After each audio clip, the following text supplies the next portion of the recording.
When he retired in the United States, it was after 41 years as an educator. His life began, however, in Nazi-occupied Poland. He's Roman Hintz, I'm John Bradshaw, and this is our conversation.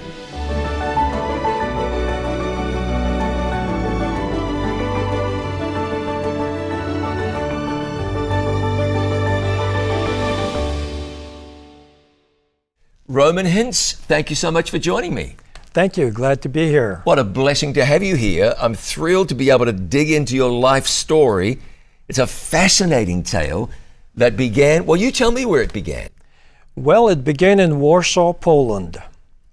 I was born there, and it started in 1939. In 1939, well, 1939 was significant, extraordinarily significant in the history of Poland.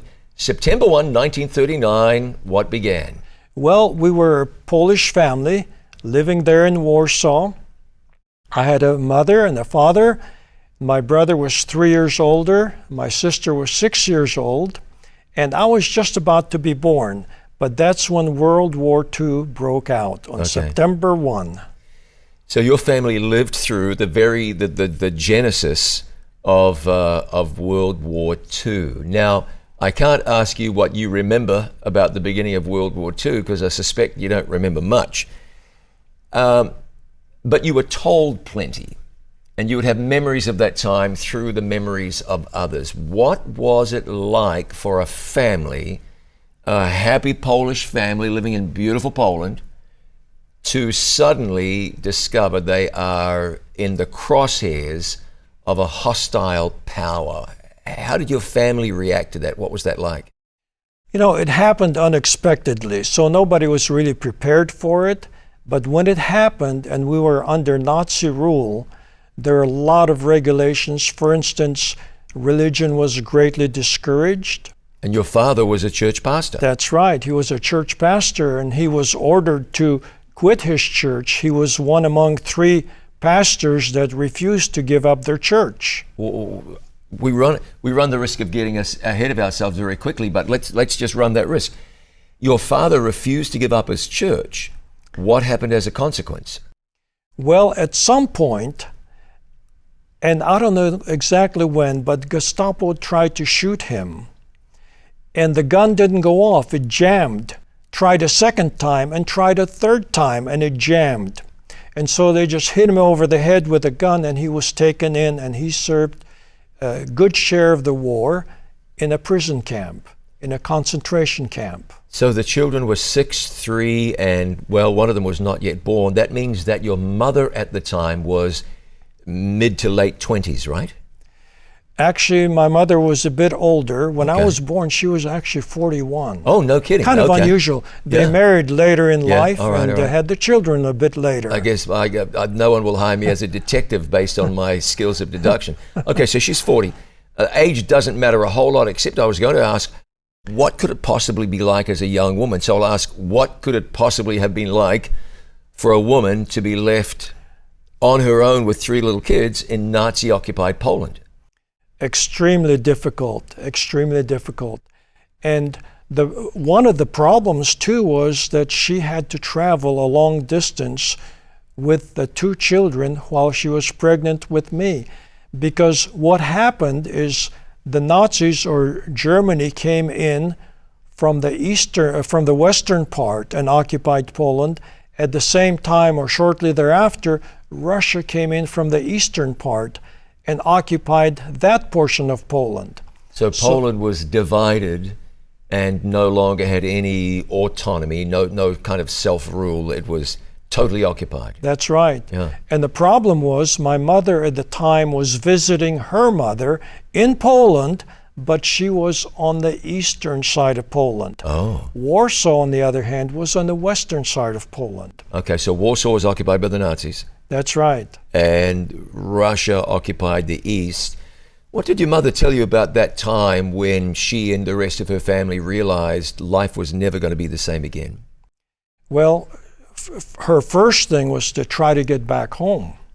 You know, here she was on the wrong side of home, And so she walked with my brother and with my sister and pregnant with me at the time, because this was, in September of 39. And she walked a long distance and ended up right by the border, and she watched the soldier going back and forth. You couldn't travel across. It was not permitted. And she was waiting for an opportunity to get across. Which border? This was the new border between the eastern and the western part of Poland. So how far had she walked? I don't know how far she walked, but I know that once she crossed the border, she still had 90 miles to go, and there she was able to take a train, because she was in the western part that was occupied by Germany. And she got back to Warsaw? She did. Okay. However, it was not that easy, because the soldier was making sure that nobody crossed over from one side to the other. He was a Russian soldier. Okay. And so she watched to see when she could sneak across with my brother and my sister. And as she tried to get across, he heard her or saw her and said, "Stop, you can't go there. You've got to stay here." And she pleaded with him, said, "But my family, my husband, my home, they're on the other side. You cannot go." And so she prayed to God right there, "God, I've got to get across. Please soften the soldier's heart." And so the soldier finally looked at her and said, "I can't let you go, but I can't stop what I don't see." He turned his back and walked and gave her opportunity to cross over. A miracle. So she was able to reunite with my father for a period of time till he was gone. How long was that? I don't know. I think probably about 2 years is my guess, just judging from the things that took place. So roughly from 41 to 45, your dad was, well, where was your dad? He was imprisoned during that time. He was in prison. Part of the time he was in the Polish army, part of the time he was in prison camp. So he told you about those experiences, no doubt. Yes. Let me ask you about the prison camp experience. What did he go through? What was that like? It's one of those things that he just plain did not talk about. Is that so? And that says a lot in itself. It does. It says a little bit about the generation, but more about what he went through. There was no point reliving that and rehashing that. Right. Well, that's interesting, isn't it? The army, did he tell you anything about his experience in the army? No. Really? No. So those war years, and they weren't discussed. Maybe years later I could have gotten something out of him, but he just plain didn't talk about it. Ooh, that's interesting, isn't it? Yes. Okay, so what was it like? I'm going to ask you to speak on behalf of a country now. What was it like for a country to be senselessly, pointlessly, needlessly invaded by another nation and have all of its autonomy just stripped away? What does that do to a people? Yeah, so much resentment. The Polish people just hated the Nazi rules. There were so many rules. For instance, first of all, they took all the Jews and put them in a Warsaw ghetto, separated them from the rest. Life went on in Warsaw. It's not that all the Polish people were taken out, but it was all under Nazi rule. One of the rules, for instance, was if one of the Polish people were to kill a Russian soldier, a German soldier, there would be a retaliation 100 for 1. Oh. 100 civilians would have to die because of the one that died. They would stop a streetcar, pull everybody off the streetcar and start counting and get to 98, 99, 100. Okay, that one's taken care of. And they just shoot him dead. They shoot him dead. When, people resented it so much that they started to organize underground, and which led to the Warsaw Rebellion. Yes, sure. For 63 days, they battled, and so many soldiers were killed, but also Hitler lost a lot of soldiers. He was very, very angry over that. He gave orders to destroy all of Warsaw, just destroy it, return it in rubbles. 85% of that beautiful city was in ruins. Over 200,000 civilians lost their life there. During that time also there was great hunger. People actually ate their horses, they ate their cats, their dogs, because of starvation. They were that hungry. Did you lose family members during the war? People you were close to who died? Did you experience that? You know, I think most of our family was protected. Most of them lived outside of Warsaw.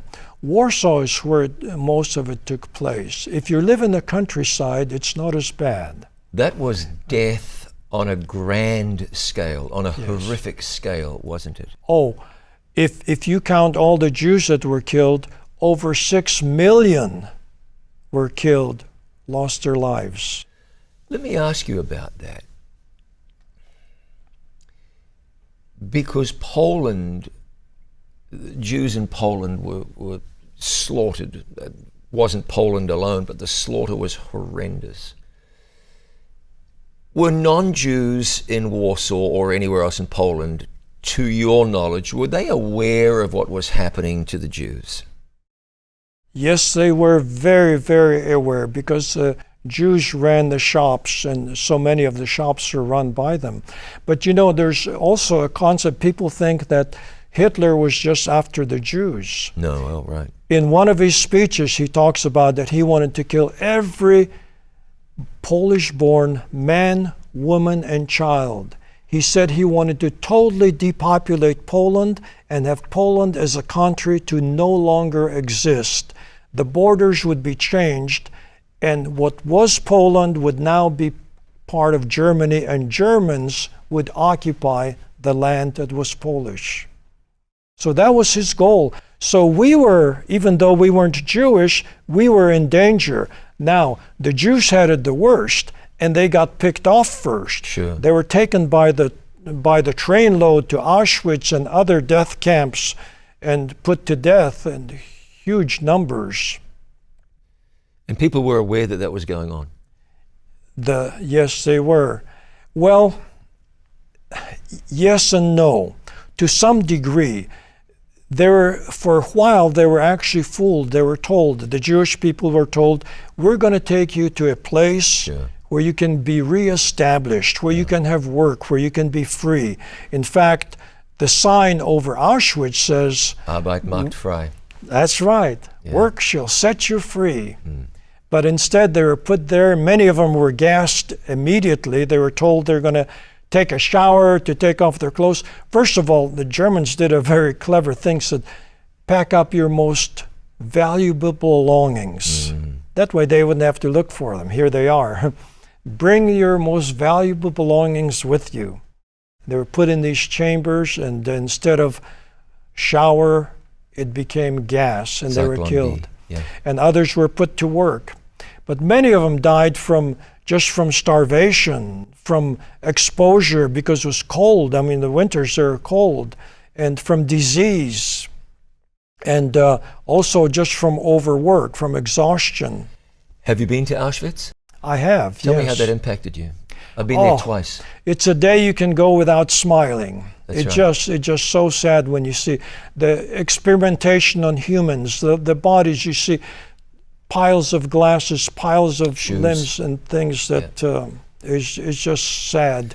I remember being there, and my wife Melissa was taking a photo of the shoes. And she stopped. I looked over, there were tears running down her face, and I said, what's wrong? And she said, I'm just realizing this. I'm focusing on children's shoes. Yes. I'm going to ask you a question now that I should probably wait till later, but I'll ask you now. So you're Polish in Poland. You are Polish. You were Polish in Poland. Germans came and unleashed hell. German people did this to your people. Now that had to be tough. How did you, or do you, reconcile that in your mind without descending into hate? And did you for a while? No, I didn't. You didn't? No. Are you telling me the truth? I am telling the truth. I believe you. You know, it's a different generation. Yes. The people that are now alive had nothing to do with it. That's right. Nothing whatsoever. Of course. Don't blame them a bit. I love Germany. I'd love to go tour there some more. I've been there a number of times, or a few times anyway. And they're not the guilty parties. No. Besides, a lot of these people that took part in this were actually fooled. They thought they were doing the right thing. So even at the time, your family didn't harbor hatred towards the oppressors? Now that was different. Yeah. For my folks, they knew a life of freedom, and they lost that freedom, and they knew why they lost it. To me, I was born into it. This was life. This is the way it was. I spent my first 5 years in a war zone, you know. Yeah. That's all I knew. And then the next 4 years I spent in a refugee camp, DP camp. So that's all I knew. So I really didn't have a resentment, because that's the way life was. Let's go back to your mother. Your mother crossed over back into now German-occupied Poland, reunited with your dad for a while. What was life like for your mother? I mean, is that an obvious question? I imagine it must have been unimaginably difficult. It had to be so very difficult, having 3 small children and having to travel alone, make reservations and all this thing on the trains. I remember when we were going from Poland to Germany, I remember riding in backs of trucks. I remember riding in boxcars. Somehow I tend to remember a little bit of that. We ended up in Hamburg, but she was trying to get away from Warsaw because of all that was taking place in Warsaw. Yeah. And we did it in time. God was so good to us, preserved us over and over. What do you mean you did it in time? Before things got so bad in Warsaw. We left Warsaw before it was destroyed, before that 85% of destruction took place, before the 200,000 that were killed. Did your family have a sense that it was going to get that bad? Did they seem to have any understanding of that? Or did they just think we've been occupied and that's that? What I'm saying is, did your mother understand, for example, things are really going to get bad? Could they have known that? Actually, there was hope. And this is why the Polish people set up the underground and organized themselves. And for 63 days, they battled. Yeah. They did it because they thought they could win. They could drive out the Nazis. And they almost succeeded. They were expecting some help, which never came. And so actually there was hope. They did not expect it to get as bad as it did. Yeah, the Nazis would set fires to the apartment buildings, and as the people would jump out of the windows for safety, they would shoot them on the way down. They took all the patients from the hospital out and shot them, killed them all. They were just ruthless, all under the dictatorship of Hitler. He told them, just destroy it all. Yeah, that's really something, isn't it? That's really something. Okay, so in a moment we're going to talk about, pretty obviously, your family got out of Poland, went to Germany, you mentioned a moment ago, got out of Germany as well. It's a tremendous story. We'll talk about that and where life led you after that as well. Thanks for joining us. This is Conversations, brought to you by It Is Written. My very special guest is Roman Hintz. We'll be back with more in just a moment.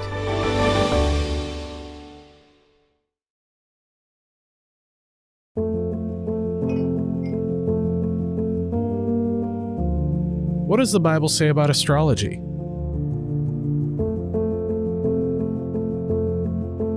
Why do bad things happen to good people?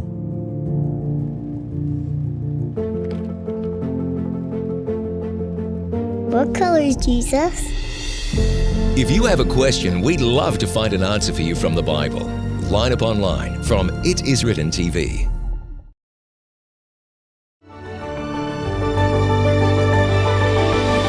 Welcome back to Conversations, brought to you by It Is Written. My guest is Roman Hintz. We are discussing his life, particularly right now his early life, as a Polish kid in what was Nazi-occupied Poland. Now, we mentioned a moment ago that your mother, did we mention? Your mother got out of there, got out of Poland, and went to Germany. Now, why in the world would she do that? Well, you know, because she was half German, she could do that. She was allowed to do that. Germany was winning the war. What safer place could you be? Right, right. Yes. So rather than stay in Poland and as it gets demolished around you, you go to the place where it's a little safer. Did she have family there, being half German? I don't know. I know that originally, yes, but I'm not sure who we stayed with when we got there. Okay. If it was a family member or if it was just a friend or somebody that took us in. What do you remember about Hamburg? I know you went to the big industrial northern city of Hamburg. What do you remember? Well, I remember very well the sirens going off. See, Hamburg got bombed by the Allies, not to destroy the people, but to destroy all the factories that were producing the war machinery, the tanks, the ammunition, the bombs. And that's where the radar installation was. That's where the oil refinery was and the oil storage tanks. And by this time, Germany had already taken over Denmark and Norway and France and Greece. And in order to stop the German, they had to do something. The Allies had to do something to stop the production of the machinery and the distribution of the war machinery. So you were hiding in air raid shelters or something like that? It ended up the basement of the place that we were staying, the family that we were staying with. So you were a little kid. Was it terribly frightening as a little boy? Do you remember it being terribly frightening? Well, the thing that I remember is that it interfered with our play. My brother and I would be playing outdoors, and all of a sudden, we were taught, you hear that air raid sirens, you head for the house, we'd all go down to the basement and we would pray. You would pray. And we would pray. My mother was very spiritual, very close to God, really, really prayed. Okay, I want to ask this question on behalf of someone who I know is thinking. Your dad was a pastor. Yes. Your mother was a woman of faith. Yes. And yet your lives were in jeopardy. Your country had been split by two parties, powers. You could have died 1,000 times over. What did this do to your faith or to your parents' faith? Your dad was imprisoned and then forced into the army. How did that impact their picture of God? They were living a nightmare. How did that impact their view of God? Well, I think the whole time we recognized, my folks recognized, we begin to recognize, like in Jeremiah 29, where God says, I know the plans I have for you. Plans, plural. And the plans are not for evil, but for good. For good, that's right. Now that doesn't mean there's not going to be some evil along the way, but the plan is for good. And that there would be hope and a future. And so in spite of what's taking place, you have that hope and you know that there's going to be a future. So there was a never give up attitude. So that was real faith under fire. Yes. What do you remember about your mother during those years? How did it impact her, or what did she exude or demonstrate before the children? During this time, she had to be not only our mother, but she also had to be, in a way, our father. She was our protector. She was our provider. This is who we went to. For instance, when we were in Hamburg and Hamburg was being bombed, 69 missions were flown over Hamburg. Over 3,000 airplanes were flying over, dropping bombs. 10,000 tons, not pounds, but tons of bombs were blown. Well, my mother, we would always run to her. And I remember we were taught, when you hear the siren, you run in. And there was a carriage outside, a horse and carriage type thing. It had some upholstery. And my brother took his finger and he touched one of the upholstery buttons. At the very time he touched that button, the air raid siren went off. And you were asking about my mother? That's the first person I ran to. I said, Mother, George did that. He pressed the button and now the airplanes are going to come and bomb us. So Mother was always the comfort, the person to run to. She was everything to us. That's what we had. We had our mother. What a special gift. So this went on until, well, the war ended in 45, but that's right. Where were you when the war ended? We were right there at that house. Now next door, the house was in rubbles. This is in the bombs they weren't smart bombs like today's bombs, so the airplanes would fly over and drop them and hope you hit the target, hope you hit the factory that you're after. But they're carpet bombing, so they're dropping. So not only were the factories, over 4,000 factories were destroyed, but the civilian homes, over 250,000 civilian homes were destroyed. Over 80,000 civilians were either killed or injured during that time. And you said the house next door to you was destroyed. That's right. Yeah. My brother and I remember this very well, we would climb on top of the rubble on the bricks. And I still remember to this day, I found a bar of soap. I was so happy I found a new bar of soap playing in that rubble of that house. Wow. Our house was not hit, but the one next door was. I spent some time living in North London, and somewhere along the line it dawned on me, wait, London was hammered during the Blitz particularly. Yes. So I looked on a map. I found the apartment I stayed in on a map. And it plotted where the bombs had hit in Stoke Newington, North London, and Hackney Borough.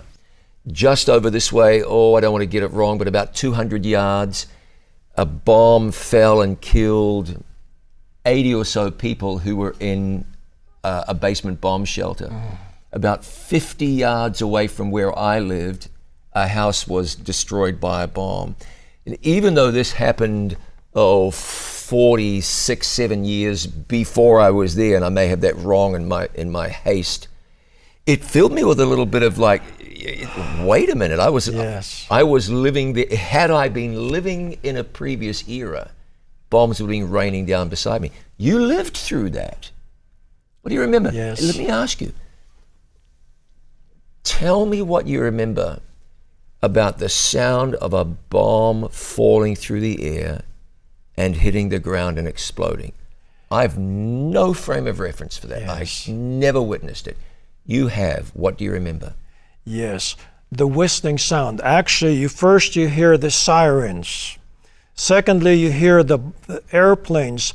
When you have many airplanes flying at once, and there were 3,000 taking part in this, you hear the sound of all those airplanes. The next thing is you hear the whistling of a bomb falling, and then an explosion.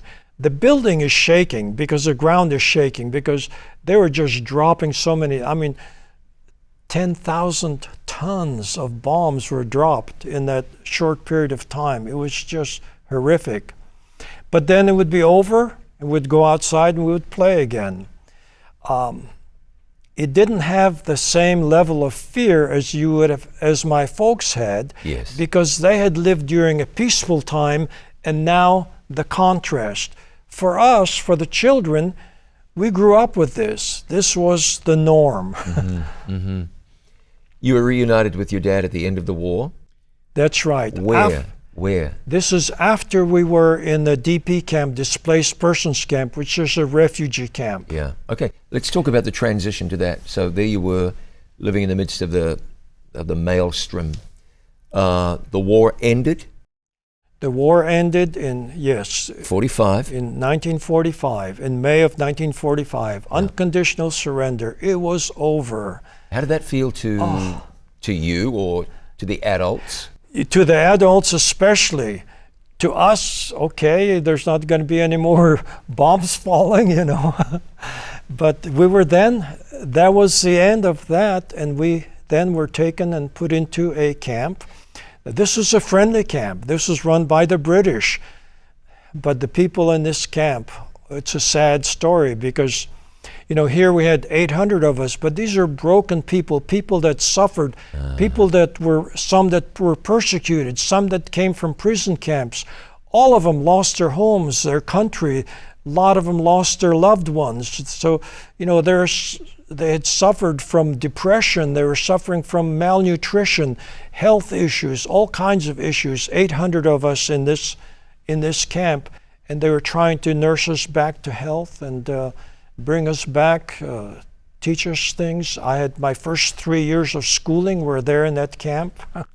Was there ever any fear, like at the beginning? Was there distrust of the people running this camp, or right from the beginning you knew this was a safe haven?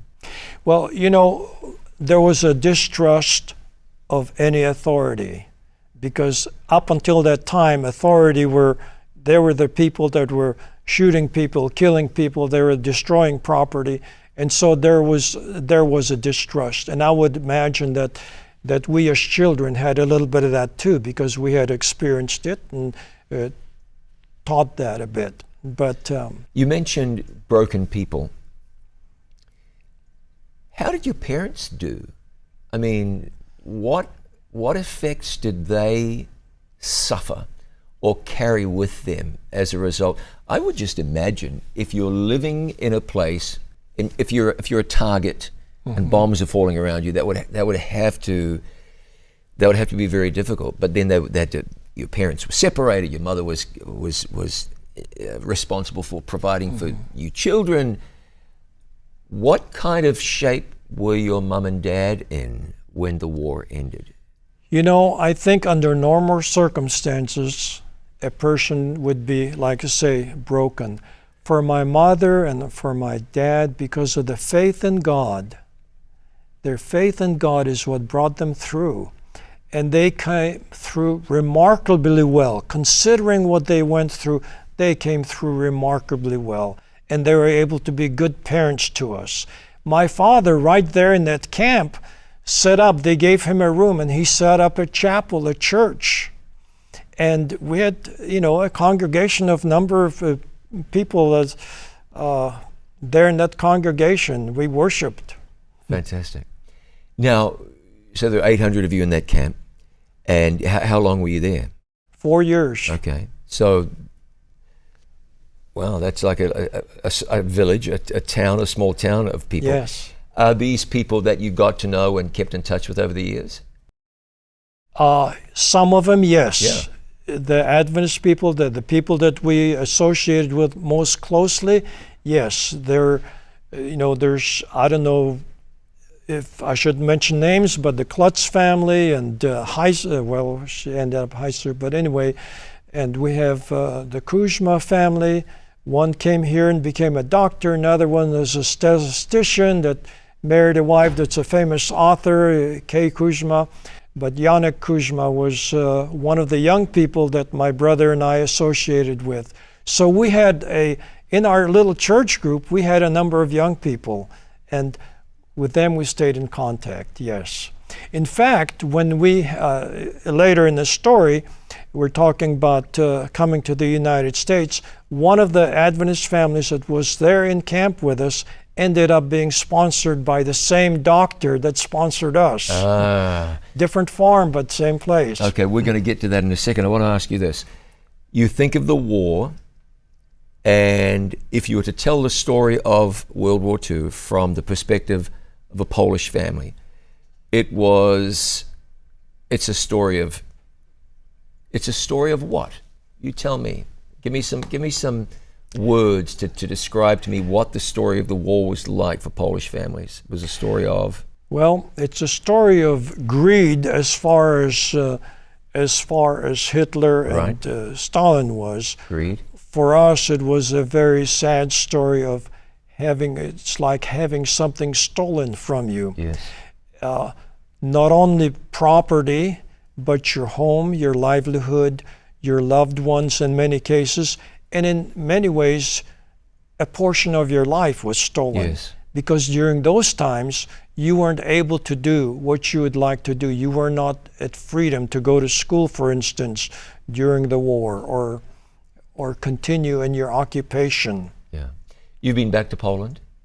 Yes, I've been there twice. It's a beautiful country, isn't it? It is. It's And a I'll tell you beautiful something country. about it. The 2 times that I was there. One time was while it was still under communism, and the second time after Poland was freed, after the breakup of the Soviet Union. What a contrast between yeah. those two. You know, I never visited Eastern Europe during the time of Eastern European communism. What was Poland like during that time? It was tough. First of all, they lost a lot of individuals that were very smart, Yeah. very well educated. At one time, Russia said, "We want to discuss democracy with you. Send us your 3,000 most educated, most brilliant people." And they were sent to Russia. And when they got there, all 3,000 were slaughtered. They were killed. They were the threat to communism. They had to be done away with as far as Russia was concerned. But Poland suffered so much in that sense. Yeah. Not only that, but they were so anti-Christianity. Poland is mostly Catholic. Yes, strongly Catholic. Yes. Yeah. And so the communists imprisoned most of the priests. Now, they didn't bother with the other churches so much because they were weaker churches, but they were tough on the Catholics, very tough.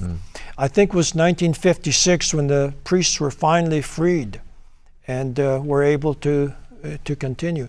Also, the farmers. I mean, Russia decided, we're going to take all the farmland away and we're going to do collective farming. And it's kind of like you do the farming and we do the collecting type of a thing. Well, again, the Polish people rebelled against that, and after 2 years of attempting that, they kind of gave it up. But living under communism was not a fun thing. There's a little statement I heard once.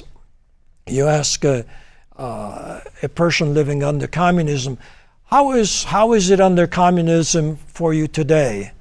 And the answer was, not so good, but at least it's better than tomorrow. Yeah, okay, sure. Then communism came to an end. When you learned that, by then you were living in the United States, you'd been here many years. How did that make you feel? I mean, as a Polish person, you hadn't lived in Poland since you were a very little boy. But how did you feel about the end of communism in your mother country? Well, it was wonderful to see the difference between 1977, when it was under communism, when we visited there, and we returned back in 2008. We had some evangelistic meeting there. When you got the news in the early 90s, was I there see. celebrating in your household? Yes, there was. That was great news to hear that Poland. See, I have a cousin there still. I knew what conditions they were living under. He's, I don't know if you'd call him my cousin or second cousin, but anyway, he still lived there. We visited him in 1977. Haven't seen him since 2008 now, but I knew that he was now able to live a life. He's actually a very good capitalist. He's a real businessman. He does very, very well. But that was not possible under communism. Right, things changed. Okay, so in a moment, we've got to talk about how you got to the United States and how things took off from there. Thanks for being part of this. I'm with Roman Hintz. This is Conversations, brought to you by It Is Written.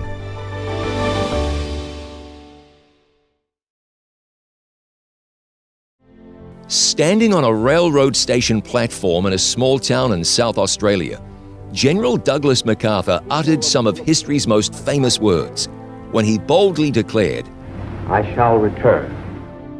Having escaped the ferocity of the Japanese military, MacArthur promised to return to the Philippines and bring liberty to people captive in their own country with little hope of freedom. 2,000 years before, Jesus made the same promise to a captive world when he assured people from every age that, "I will come again and receive you unto myself." The return of Jesus to the world is a major theme of the Bible. But what does the Bible really teach about the return of Jesus? And how can you be ready for that awesome day?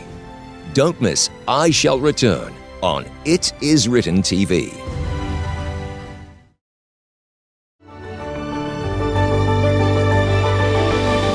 Welcome back to Conversations brought to you by It Is Written. I'm John Bradshaw. My guest is Roman Hintz. Roman, a minute ago, we were getting you out of Germany and on the way to the United States. But before we do that, you were born in Poland. Poland was occupied, divided into between Germany and Russia early in World War II, late 1930s, early 1940s. Your mother managed to get you and the 3 children into Germany because she was half German. Why go to Germany? A whole lot safer to be there than in an occupied country. Mm-hmm. Your dad was in prison. Then you, after the war, were in a displaced persons camp. Tell me a little bit more about that camp and what the experiences you had were like then. You know, it was a friendly camp. There were no more bombs being dropped. There was no more fighting of that type. And they tried to nurse us back to health. One of the things that they use so much is to kill the lice in your hair. They would put stuff in you and get in your clothes and all that. For the children, they tried to nourish them back. And so every day we would line up with our cup for milk.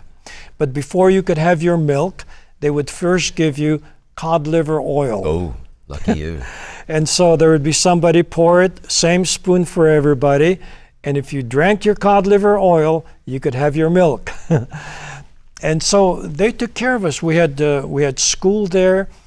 They actually had a driver training for older people. My father learned to drive, if you could say that he learned to drive. They had a truck there in camp. They were trying to get the people reestablished in some kind of work and all that. Mm-hmm. Because this was not to be permanent. The idea was that this would be a temporary place that you would be until you returned back to Poland or to some other country. A lot of people went back to Poland, but by this time, Poland was no longer occupied by Germany, but totally occupied by communist Russia. Mm. Yeah. And my father said, you know, I don't trust, I'm not going to go back. We're going to try to find something else. And that's why we were there for 4 years, trying to get a place to go. 4 years in the displaced persons camp. 4 years there. How many of those 800 people that we spoke of a few moments ago would have been there for as long as you were? I don't know. But it seemed like there were some changes because people were changing from one camp to another. Sure. Families, part of a family may have originally started in one camp, while their other part of the family was in another camp. We initially started in Eckenförde, a different camp, and then we were transferred to Ventorf, where we met up with my father through the Red Cross. I remember also in camp receiving care package from CARE, and it had dried fruit and nuts and some candies and toiletries and things like this. It was such a wonderful thing. Opening the package, this was our whole group we shared along with us. It was a wonderful thing. Okay. You left Germany, came to the United States, but I make it sound so simple. How did it work out that you were able to come to the United States? And first, why the United States? Yes. Could have chosen to go anywhere, I suppose. And we almost did. Oh? Of course, everybody would want to come to America, everybody. But coming to America was not that easy. In fact, I have a cartoon that shows, they got this from the Bible, it is easier for a camel to go through the eye of a needle than it is for a refugee to be able to immigrate to the United States. Okay. First of all, you had to be in good health. A lot of the people weren't. You had to be of good character. Not only that, but you had to have a sponsor, somebody that would pay your way, not only pay your way, but also guarantee 3 years of work or upkeep, either way. So how could the average Pole, someone from Wrocław or Warsaw or wherever, how could you find a sponsor? For most people, they never got it. However, there are kind, fine people that sometimes take it upon themselves to do the Christian thing and to find and to help somebody in that situation. For us, my father had been an employee of the Adventist Church. The General Conference in Tacoma Park, Maryland, the Washington, D.C. area, was working on a plan. And they were able, with contract with Dr. Joe Oliver in Rockwell, North Carolina, to sponsor us. And so in 1 year later, this was in 1946, year after the war ended, they wrote a letter, the General Conference wrote a letter to the American consulate saying, we believe that we have met the requirements. Could you provide the visas for the Hintz family to come to America? And they would guarantee the 3 years of work.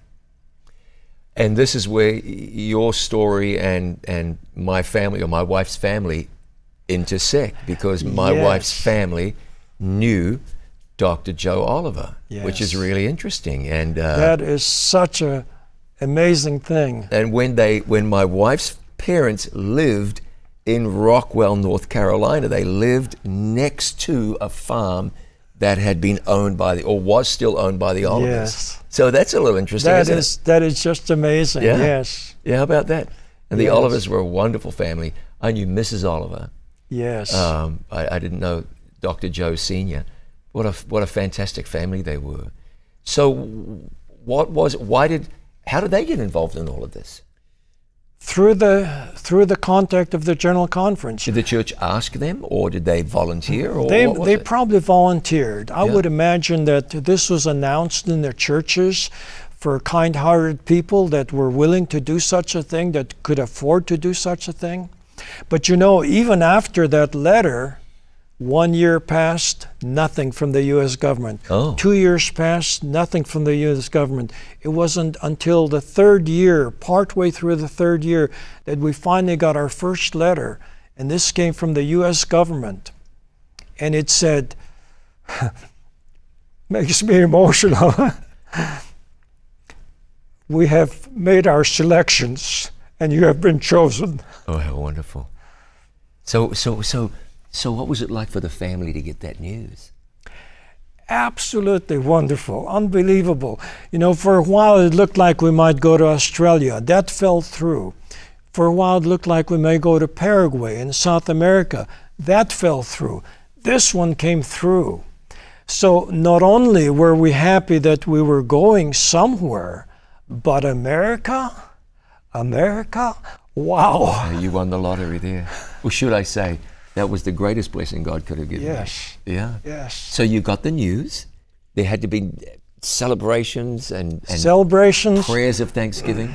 We didn't have a lot of packing to do. We just had one crate. Wow. So the five of us, 6 months later, we were boarding the General SS Stewart and aboard on the way to the United States of America. Wow. Wow. Where did the boat land? What port did you come into in the United States? We came in on Ellis Island. How about that? And the date we came in was October the 2nd, Columbus Day. So Columbus discovered America October 2nd, and so did we. Oh, how fantastic. So we couldn't disembark that day because it's a holiday. You're stuck on the boat another day. We're stuck on the boat another day. But what a view. Yes. Here was a Statue of Liberty, the skyline of New York City. Wow, we couldn't hardly wait to get off. Next day on the 13th, I said, it was the 12th we came on. First, second is when we boarded the ship. We were on the ship for 10 days. Stormy days, rough water. Yeah. Was not a fun time most of the time, but we were okay. Yeah. We were on our way to America, so who cares? Yeah, right. So you got to New York City, and then you were transported to North Carolina. That's right. We were put on a train. This was all prearranged by the Olivers. They met us at the train station in Salisbury, North Carolina. I can see that train station in my mind. My wife and I used to live in Salisbury, North Carolina. Yeah, that's so amazing. I've walked that same platform where you disembarked. How about that? So and then off you went to Rockwell, which is out there, still in Rowan County. On acres of land. Oh, so we were on a farm. So 3 weeks before, you were in a displaced persons camp. Before you were, I mean, your bombs were raining down. Yes. And now you're living on a farm in rural North Carolina. It was just fantastic. It was just fantastic. We lived in a real house. You know, before we were in the barracks with multiple families, no plumbing. It was outdoor toilet thing, pit and all this thing. No water, no running water in the barracks at all. We had to go to another building. Here we had water in the house. We had walls that were actual walls, electrical outlets in every room. We had a kitchen with a stove and an oven that Mother could bake bread in. And we had all the milk and all the eggs that we wanted to have, because there was a chicken farm and a dairy farm. And you know what? I didn't have to the cod liver oil before I drank the milk. Things had really changed, hadn't they? Right. And we made butter. I remember a 2-quart jar shaking. Have you ever made butter that way? No, I have not. Yeah, we made butter that way. Mother baked the bread. We'd have butter on bread, and wonderful. So you were little kids at the time, and that was tough for kids.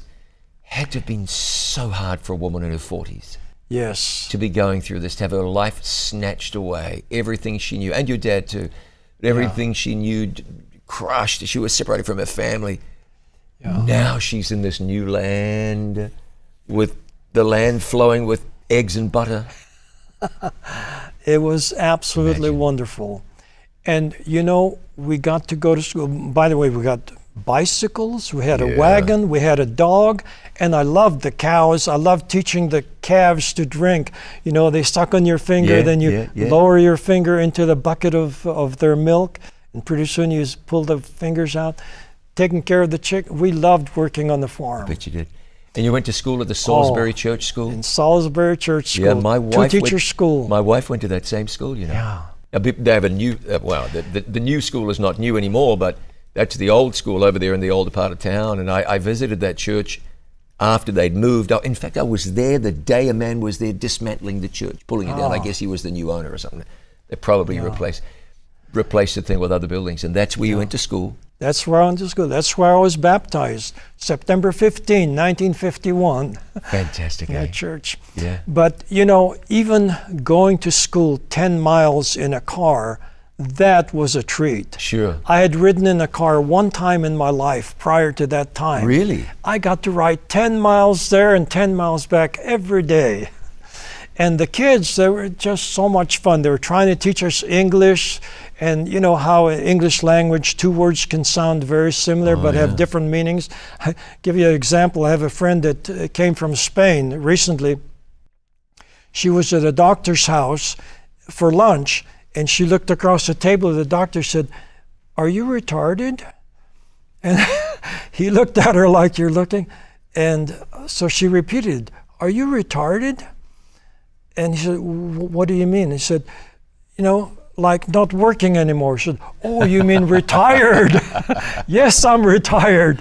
So the kids would laugh, would we use the wrong word in the right situation, or mispronounce a word. Were the kids accepting of you? Oh, very, very much. Yeah. I don't know if it was a teacher that prepared them for our coming, but we were the interesting thing for them, you know, and to teach us, and they would laugh and talk and laugh and talk. I had good friends there. There wouldn't have been too many Polish kids in Salisbury, North Carolina at that time. No. We don't have a lot of time left. I want to ask you about the Olivers. When you think of this family who made it possible for your family to leave behind a broken life, no future, great uncertainty, and something moved in their heart to say, don't know who these people are.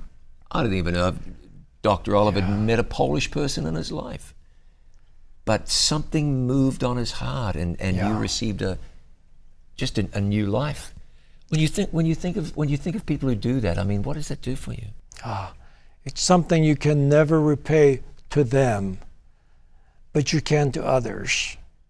And you know, and still thinking about that, Jeremiah 29, verses 12 and 13, it was all in God's plan. God knew the heart of the Olivers. They knew our need. he was able to get the two together, those that have and those that need, get the two together in such a beautiful way. And that's still from Jeremiah 29, the hope and the future came through this. Today or later in life, how have those early experiences molded you, framed you? Undoubtedly, there are people who came through that and they were broken. Their life was never the same and they were never fully functional again. What has stuck with you from those early years? Clearly you remember them very, very well. How have those years, those early formative years, living in a literal war zone, affected you and made you the person you are today? You know, the appreciation that I have for everything is a result of not having. A lot of times you have to lose something in order to appreciate what you had. For me, I didn't have it, and then I got it. And I will forever be thankful to this country for taking us in. Forever thankful to the Olivers for the sacrifice that they made, for paying our way, for providing work for us, for bringing us here. And I will forever be thankful to Jesus, because he sponsored us too. Yes, he did. He had the plan, and he also paid the way. And he didn't guarantee just 3 years, but everlasting life. And that's part of the journey. He has that plan. And he has had that plan all along the way for us. And he's got it for everybody. I wish we had more time. I really do. I'm very, very grateful that you've taken your time, Roman. Thank you so much for this. And your story is a story. I mean, there's your dad's story and your own, and you and your siblings. But ultimately, it's a story, isn't it, even in tragedy, of the goodness of God. Yes. And the faithfulness of God. We are mindful many people suffered terribly. But God was there, wasn't he? Yes. God was there. Yes. I had opportunities in this country that I would have never had we stayed in Poland under Russian communism. The Christian education that I was able to get, the value of that alone is so much, yes. Yeah. Well, God bless you. Thank you very much. I know we didn't talk about your years as an educator, your years volunteering and being of service, but I don't know, maybe we'll get a chance to do that some other time. Thank you, and God bless you. Thank you so much. Thank you, John. And thank you for joining us. This has been a great deal of fun. Hope you've been blessed and you've been encouraged. And I hope that you have learned that you can see God, the faithfulness of God, even in difficult times. He's Roman Hintz. I'm John Bradshaw. This has been our conversation.